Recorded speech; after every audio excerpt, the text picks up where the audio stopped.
Welcome back. If you just joined us, our guest on this episode of Question Time is the chairman of the Egbe Power Station, Mr. Kola Adeshino. Don't go away. We understand that the power purchase agreement, which was signed in November 1, 2013, has not been activated. What is responsible for this? Yeah, that's about to be activated, I know, because there are quite a number of other conditions precedent to its activation. One of which is this tariff thing that just came out, because the PPAs are all predicated on the gas prices being right, the power prices being right, companies posting their LCs and bank guarantees and the rest of them. So I'm sure we're coming round sorting out all the problems regarding the PPA. So that is not a problem now anymore. Are you still being owed any debt by the federal government? Because we understand there was a time there was a publication of about 39 billion naira being owed by the federal government from Egbe Power Station.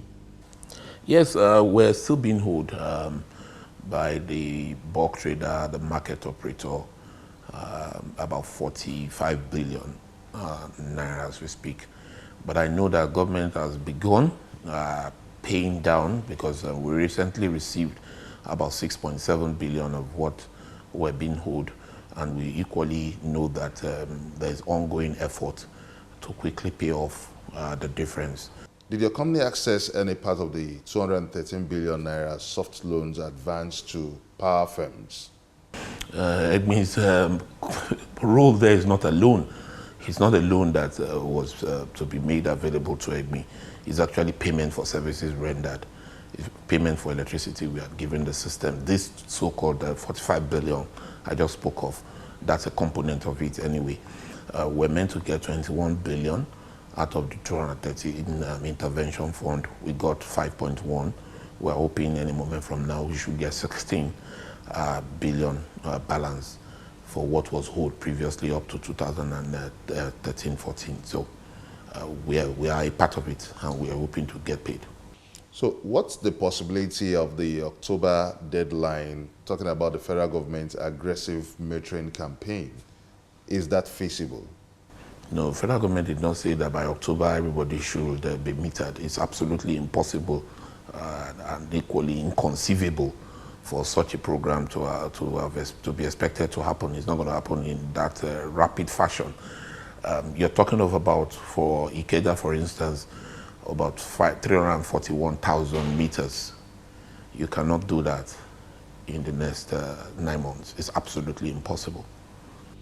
Based on the aggressive metering campaign, does that suggest that there's a yawning gap between the power operators and that of the federal government? Well, you see, your question is suggestive of the fact that there is a conflict. I can tell you that there is no conflict whatsoever. What the government needs to do from a regulatory perspective is to ensure that, one, there is standardization on the system. Two, that the enablers are made available, the tariff structure is right. Three, to supervise and ensure that those things we are committed to doing, we're doing them, and to be able to appropriately put in place mechanisms to make sure that things that are done wrongly are put right. All that the federal government is doing. In terms of metering, like I said to you, without the resources, metering would not happen. I hate to call a spade any other name. I call a spade a spade. The commitment of the sector is predicated on the pricing being right. Now that we've gotten over that, and once we get through this hula baloo of controversies and negative publicity around it, it is high time we start to now put us on the back burner that yes, you have gotten your tariff, a 10-year tariff, and you must make good your promises. So that's what I really would want to see. I want to start to engage my time on ensuring that we deliver on our promises rather than deploying my energy on trying to defend policies that are absolutely global in nature in order to support an infrastructure similar to electricity. Isn't it arbitrary to announce a power hike in electricity tariff before getting the metering system right? It's an imperative to us, even as a company, quite honestly. At Ikeja, what we did is what we call the SETAM project, which is the customer enumeration, asset mapping, and then for us to be able to do technical service audit of our system. Without you metering helps the operator more than even the consumer. Because where we have losses starts from where you cannot account precisely for energy you've dispatched to the system. You need to be able to account that, look, the people in Ikorodu, they were given 3 megawatts. Were they truly given 3 megawatts? You want to be able to know from their homes that 3 megawatts actually entered their homes. Your metering infrastructure will enable you to do that. Before we wind down this conversation, we would like you to comment on the recent attacks on gas installations. Would that not affect the deliverables in terms of the deadline you've set in providing over 4,000 megawatts to Nigerians before the end of 4 years? Where you find any citizen deliberately vandalizing equipment that is beneficial to all and disruptive, somebody disrupting that, there is a crisis. That's the first thing really we need to address as a nation.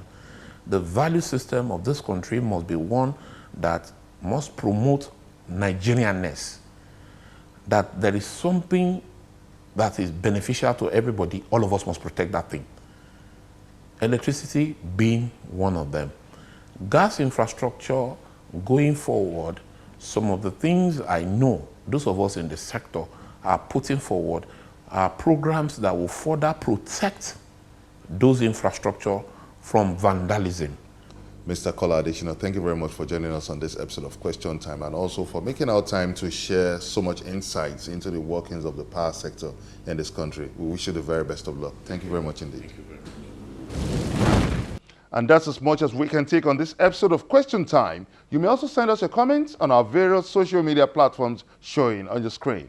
Join us next week for another exciting episode of the show on Channels Television. Many thanks for watching. I'm Benga Ashiru saying goodbye.